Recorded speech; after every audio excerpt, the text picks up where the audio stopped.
Today, there is a general election in one of the world's poorest and most neglected countries on earth, the Central African Republic. As a professor writing a book on the Central African Republic, I just want to say a brief story involving the French, the Russians, the United Nations, and a country backsliding from democracy into authoritarianism. Between 2013 and 2015, there's unprecedented mass killing in the country between Muslims and Christians. The United Nations Security Council actually passed a resolution in 2014 sending in a peacekeeping mission which, along with the French and other countries, helped prevent a genocide. You didn't expect to hear that one, did you? The Security Council actually stopped a genocide. Authoritarianism wins the general election in 2016 but faces an immediate major problem as the majority of the country is controlled by armed groups and the French are looking for an exit strategy. When Hollande announced in 2016 that he would withdraw 2,000 troops from the Central African Republic, he allegedly told the president of CAR,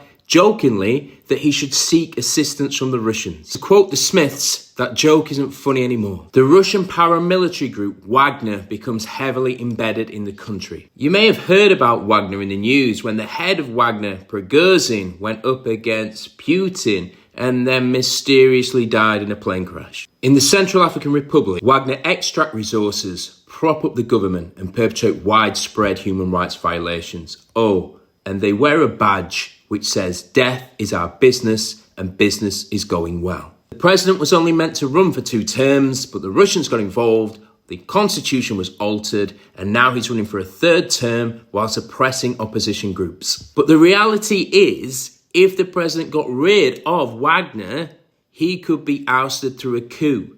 So it's this paradoxical situation where the fragility at the heart of the state dictates that leaders, going back all the way to 2001 in the Central African Republic, rely on armed groups to prop themselves up, but these very same armed groups that often come in from other countries commit widespread human rights violations. So tragically, for the people who go to the ballot box hoping for change, I don't see that any change is going to come until the fragility that lies at the heart of the state is addressed. To be honest, I doubt that any of the major news outlets will give much time to this election. But at the same time, you see the international dynamics that underpin the crisis at hand, as the country is full of weapons because of the global arms industry.